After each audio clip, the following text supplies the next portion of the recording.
Bonjour, je m'appelle Yagari Baba Diakité.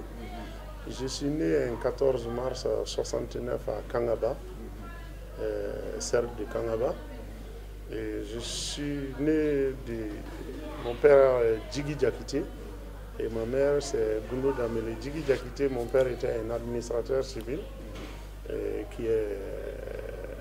qui a servi un peu partout dans le Mali.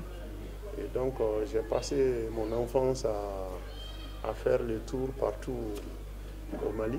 Je connais pratiquement tous les arrondissements du Mali.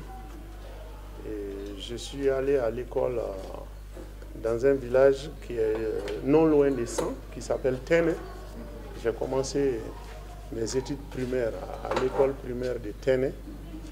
Et j'ai terminé l'école fondamentale à Bougouni, qui est notre ville d'origine. Nous sommes des Diakités de Bougouni. Et j'ai fréquenté le lycée de Bougouni. Et pendant toutes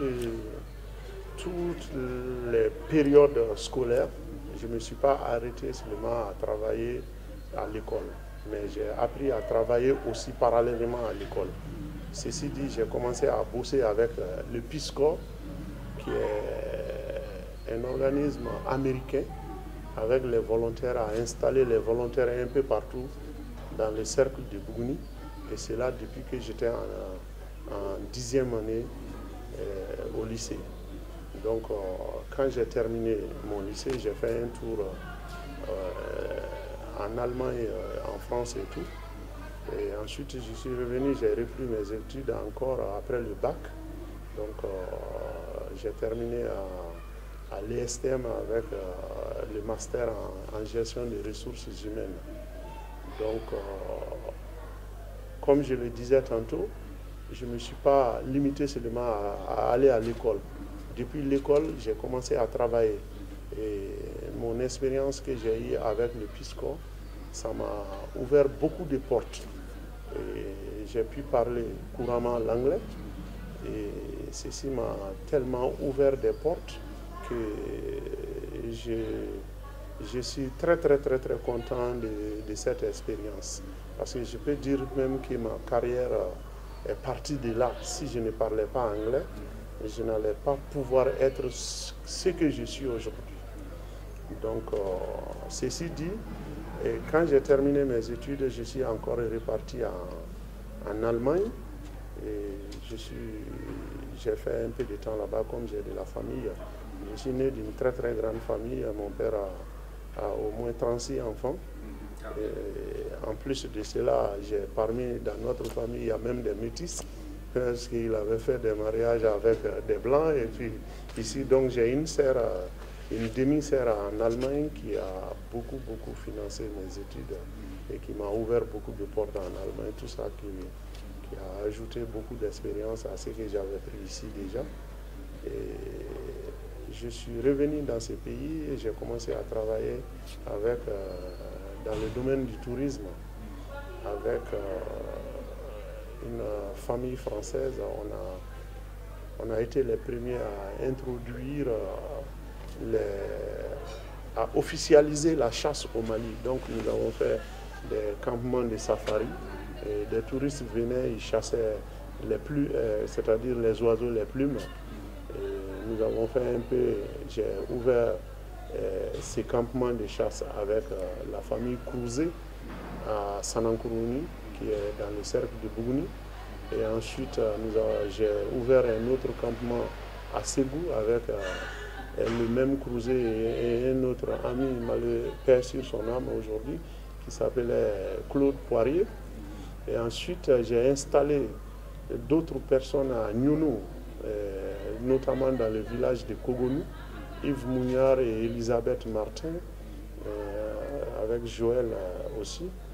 Et c'est dans ces processus aussi que j'ai eu un contact avec l'émir de Dubaï, qui à la suite est devenu un très proche ami. Et j'ai commencé à bosser pour lui depuis les années 98. Et nous avons fait suffisamment de choses. Comme toutes ces personnes étaient des visiteurs qui venaient au Mali et qui partaient. Et moi, vu mon amour pour mon pays, j'ai toujours essayé toutes les personnes que j'ai rencontrées. Et j'ai eu cet amour depuis le Peace Corps. Parce qu'avec le Peace Corps, on travaillait dans les villages, on était imprégné des problèmes des villageois, on savait dans le domaine de l'éducation, de la santé, des petites et moyennes entreprises. J'ai pu côtoyer les villageois, j'ai su ce que c'est que... Et en même temps, ces gens qui venaient d'ailleurs et qui étaient vraiment fascinés par notre culture et par les valeurs que nous avons eues ici, m'ont ouvert les yeux à reconnaître que j'ai des choses qui sont enviées par d'autres. Donc moi qui les voyais venir avec des habits américains et tout, et nous en tant que jeunes Africains qui avaient envie d'avoir ces choses, mais j'ai pu faire l'analyse en voyant que, bien vrai que moi je voulais avoir ces choses, mais ils étaient fascinés par d'autres choses que nous avons ici et qu'on ne voyait même pas. Donc ça m'a permis de connaître à l'époque, à mon jeune âge, que j'ai des valeurs et que je peux mettre ces valeurs en avant. Et tout ça a renforcé mon amour pour mon pays.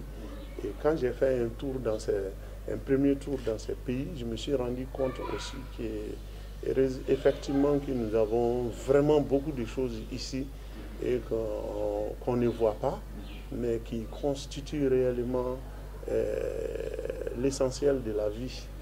Et donc, à mon retour ici, je me suis dit, bon voilà, Baba, essaie de menotter toute personne que tu rencontres dans ce pays, essaie de les menotter pour qu'ils puissent servir ce pays. Et c'est ainsi que là où les diplomates maliens échouaient, notamment pour revenir à mon patron qui est le prince de Dubaï, et je me suis dit, voilà quelqu'un, voilà une famille, quand je me suis rendu dans le golfe là-bas et que j'ai vu les moyens qu'ils ont, et je me suis dit, bon voilà, chez nous, généralement, les jeunes ont l'habitude, dès qu'ils ont une relation, ils essaient de profiter automatiquement de cette relation. Mais moi, personnellement, je pense que c'est mieux de voir toujours plus loin que d'essayer de se remplir les poches pour 1 ou 2 jours et après la confiance s'en va, l'amitié, tout tombe à l'eau. Et je ne veux pas ce chemin, c'est de l'argent facile, mais en réalité, ça ne sert à rien. Et si je voulais faire le même cas, je pouvais le faire, je pouvais ramasser quelques centaines de millions. Et après cela, bon, qu'est-ce que j'allais proposer à la personne? J'allais perdre ma face et puis je n'allais pas pouvoir maintenir la personne à réaliser tout ce qu'il a réalisé dans notre pays aujourd'hui. Parce que quand on va dans un pays, notre premier contact nous donne l'enthousiasme de faire des choses dans ce pays. Et moi, j'ai essayé de voir plus loin, sachant que je pouvais me faire de l'argent facile et perdre tout le reste. J'ai préféré garder ma dignité, préféré respecter l'amitié qui me liait à cet homme et essayer de faire les choses correctement, mais de manière à servir mon pays. C'est ainsi que je lui ai demandé déjà à s'installer dans ce pays. Et c'est l'installation, je l'ai fait, j'ai cherché des terrains. À l'époque, quand il venait avec un grand groupe, avec beaucoup de monde. J'ai essayé de lui pousser à construire dans notre pays. Et parce que moi, j'avais ma petite idée derrière la tête. Quelqu'un qui construit dans un État ne peut plus partir parce que cet État devient son État à lui. Quand il y a une maison quelque part, que tu le veuilles ou pas, tu es lié à cet endroit, à moins que tu te débarrasses de la maison. Et comme c'est des personnes qui voient toujours très grand, je lui ai fait faire une résidence à 1,4 milliard à Koulouba, sur les hauteurs de Koulouba, sur la route de Kati. Et ensuite, comme il venait ici pour une passion bien déterminée, j'ai essayé de transformer sa passion en investissement. Et c'est à ce titre que je lui ai demandé la passion dont il veut appliquer ici, venir chasser avec les faucons, les oiseaux et repartir.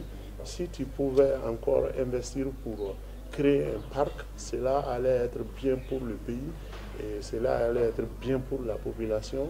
et ça allait encore donner des sources de revenus à ces populations.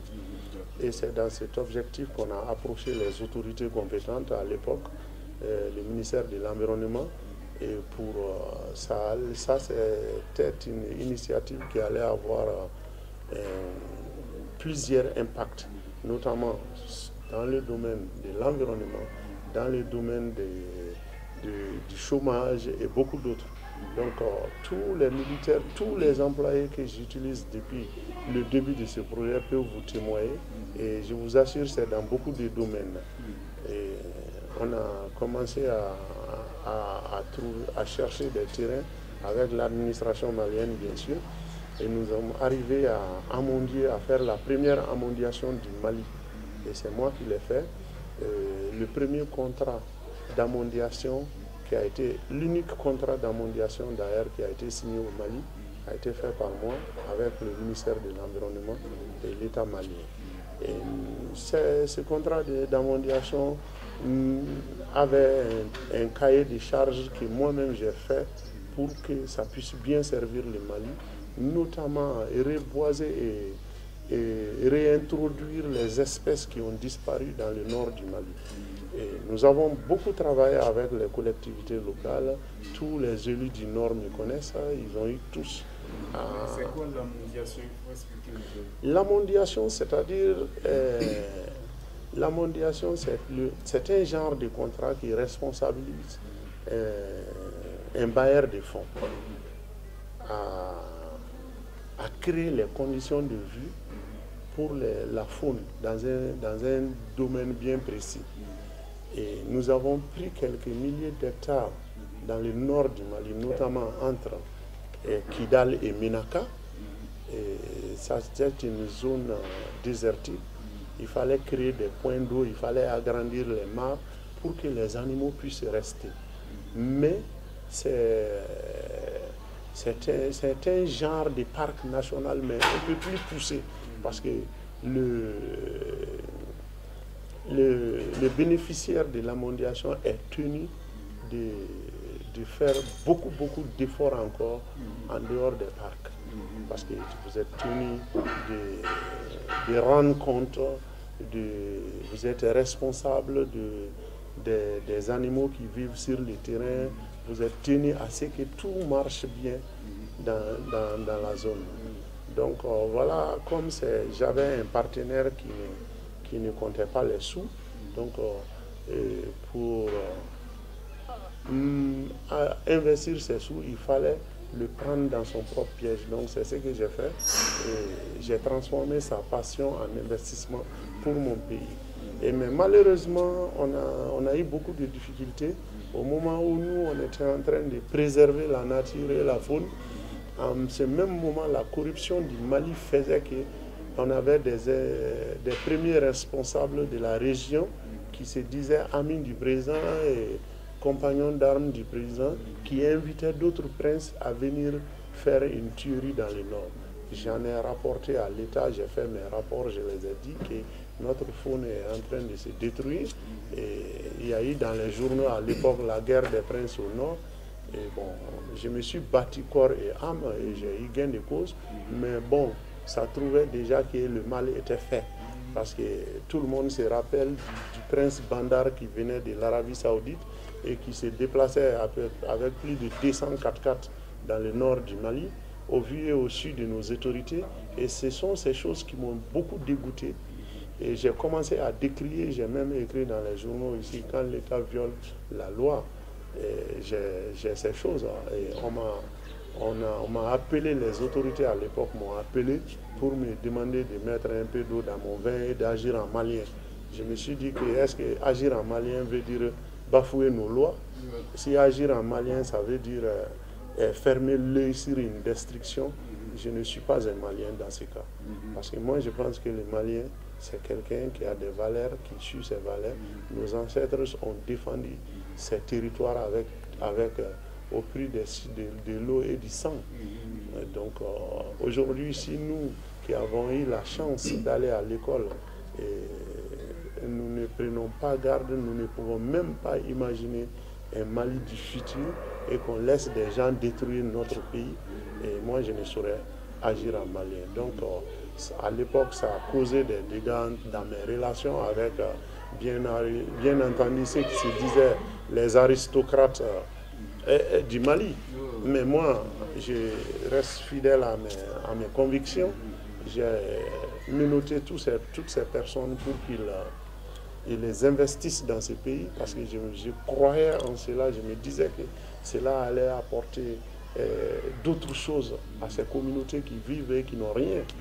Et c'est pour cela, pendant tout le temps que j'ai travaillé avec, dans le domaine du tourisme, dans le domaine environnemental avec le Prince, j'ai toujours œuvré à ce que ces visites rendent quelque chose à notre pays. Toutes les personnes qui ont eu à travailler un peu avec le Peace Corps, le corps de la paix en français, peuvent le témoigner.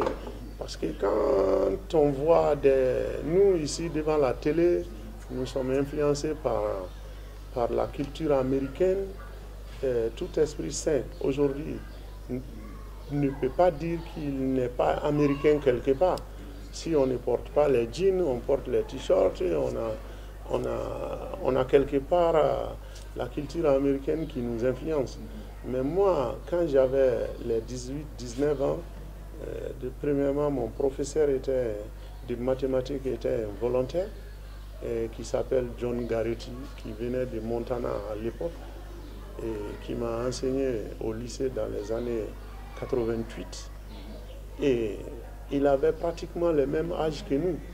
Et il avait déjà fini avec l'université, il était notre prof. Il m'appelait, on jouait ensemble, on faisait tout ensemble à Bougouni à l'époque. Il me disait, bon, quand on est à l'école, nous sommes profs. Et quand on est en classe, il y a la relation de prof-élève entre nous. Mais en dehors de ça, nous sommes des copains. Donc moi qui regardais les films, qui avaient un rêve à aller aux États-Unis, je voyais des enfants comme moi qui quittaient là-bas et qui faisaient tout pour venir apprendre chez moi. Et quand ils terminaient les 2 ans, quand ils devraient rentrer chez eux, ils pleuraient. Ils n'avaient pas envie de partir. Et donc je me suis posé la question, pourquoi là-bas c'est l'Eldorado et eux ils pleurent pour ici? Peut-être que la réalité de là-bas n'est pas ce que nous croyons ici. Et ça m'a permis de faire comme contrairement à beaucoup de jeunes qui ne rêvent que de partir là-bas. Et bien sûr, j'avais le rêve d'aller voir, d'aller s'en connaître. Et quand j'ai été, et je me suis rendu compte, effectivement, parce que j'avais eu un avant-goût ici, j'avais eu à côtoyer ces personnes-là, avant même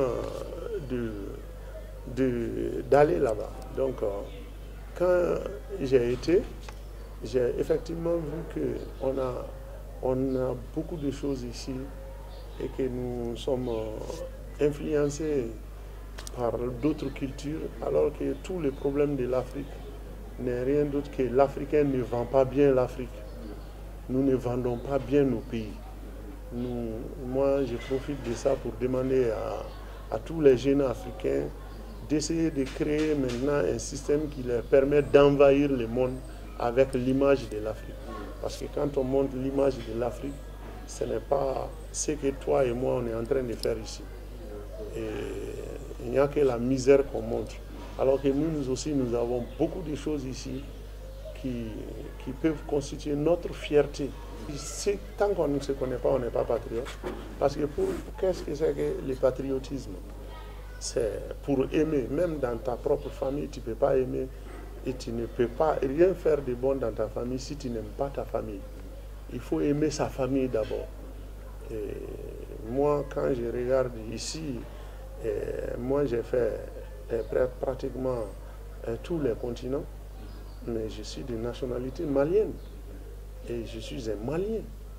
Et aujourd'hui, si vous voyez nos frères qui sont nés en Europe, qui viennent en vacances ici, ils sont fiers d'être Maliens. Quand Mokobé chante, il ne chante que le Mali, mais il a la nationalité française. Donc, tout ça, ça nous montre que il faut aimer son pays d'abord.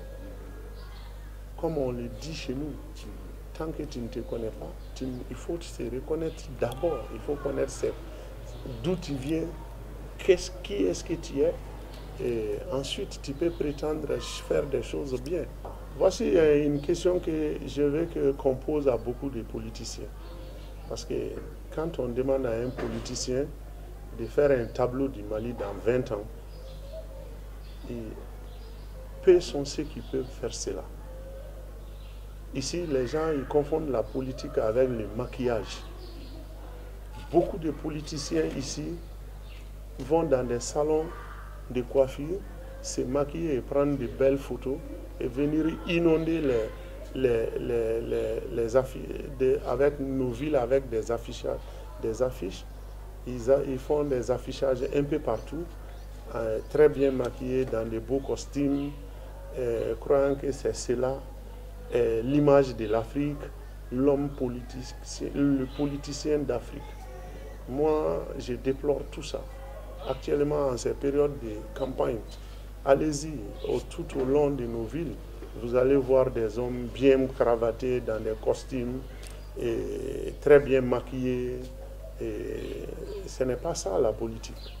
Moi, je pense que quand on veut vraiment aider son pays, il faut, tantôt je vous ai dit tout de suite, moi je n'ai pas attendu m'asseoir dans un bureau climatisé afin de penser à enchaîner des gens et pour mon pays. Et je vous assure que pendant le laps de temps que j'ai fait avec d'autres, je peux vous témoigner que j'ai apporté des centaines et des centaines de millions à ces pays-là.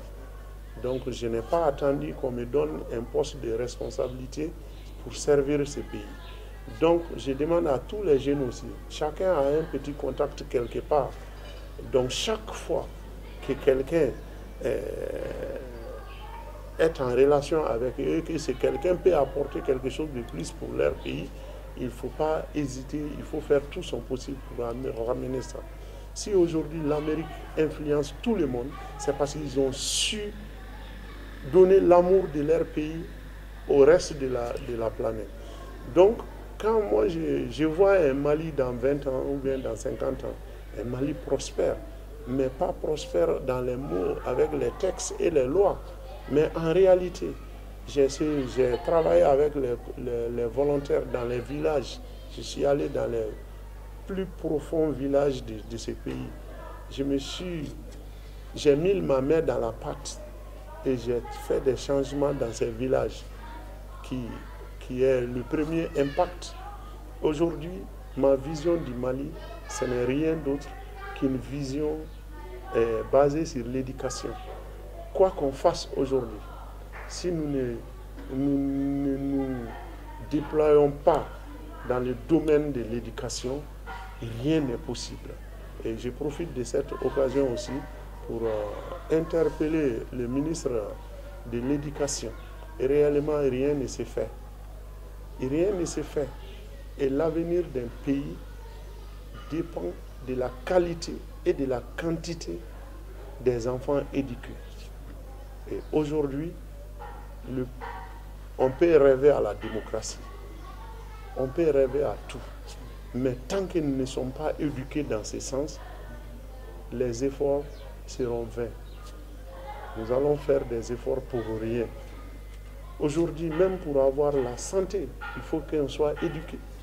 S'il y a beaucoup d'enfants maliens qui sont des médecins, je pense que les problèmes de santé, les sensibilisations sur tout ce qui est santé publique, ça se ferait facilement.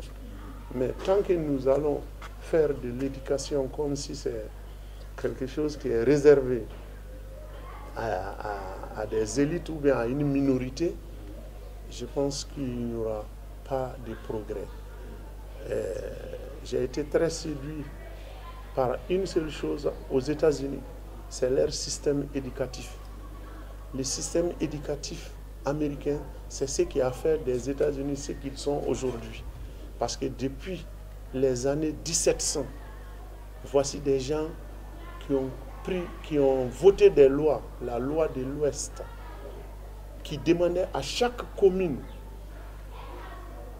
de réserver 25 hectares pour servir à l'éducation. 25 hectares. Dans chaque commune américaine, 25 hectares sont obligatoirement réservés pour des fins éducatives. Donc, je pense qu'au Mali, nous, il faut voir dans nos villages, il y a des écoles dans les salons des gens. Est-ce qu'un produit peut venir d'un tel environnement et servir mieux? Non. Non. S'il y a beaucoup de corruption aujourd'hui, parce que les gens ne sont pas éduqués. Quand on est éduqué, on ne va pas se laisser faire. On va réclamer nos droits et nous allons faire nos devoirs aussi. Aujourd'hui, si l'Amérique est une puissance, parce que c'est des personnes qui ont su éduquer le peuple. N'importe qui, tu peux bien t'asseoir dans ta grosse villa et être dans tes grosses voitures. Mais si tu es parmi des peuples qui ne sont pas éduqués, attends-toi un jour qu'ils vont brûler ta villa et ta voiture. Mais quand tu donnes l'éducation, l'égalité des chances aux gens, tu peux vraiment être en sécurité. Et voilà ce qui est arrivé au Mali. Nous nous sommes plaints en disant qu'on n'a pas d'armée, l'armée n'est pas équipée, ce n'est pas vrai. C'est des vérités qu'on ne peut pas dire. Ce n'est pas vrai. Pourquoi l'armée a été délaissée? Parce qu'il y a eu des gens qui n'ont pas su, qui n'ont pas su entretenir l'armée malienne. Parce qu'il y a eu des soldats qui ont été recrutés qui n'avaient aucune conscience. Sinon, moi, je n'allais. Pourquoi ces choses n'ont pas été dénoncées le jour, pour dire l'armée n'a pas ça et il faut ça. Nous ne pouvons pas dire on a Maliba, sans prendre les précautions pour ce Maliba. La première des choses est que même quand on a une grande famille, on prend des mesures pour une grande famille, contrairement à celui qui est seul ou celui qui a une petite famille. Nous avons un grand territoire, nous avons un grand pays, nous sommes tous fiers de ce pays. Mais nous n'avons rien mis pour mettre ce grand territoire en sécurité. Donc, tout ça, c'est le manque de dédication. Et les politiciens maliens d'aujourd'hui n'ont pas de vision. Parce que les gens arrivent dans la politique ici sans conviction. Ils arrivent sans conviction. Et quand on arrive dans un fauteuil sans conviction, on ne peut pas avoir de vision.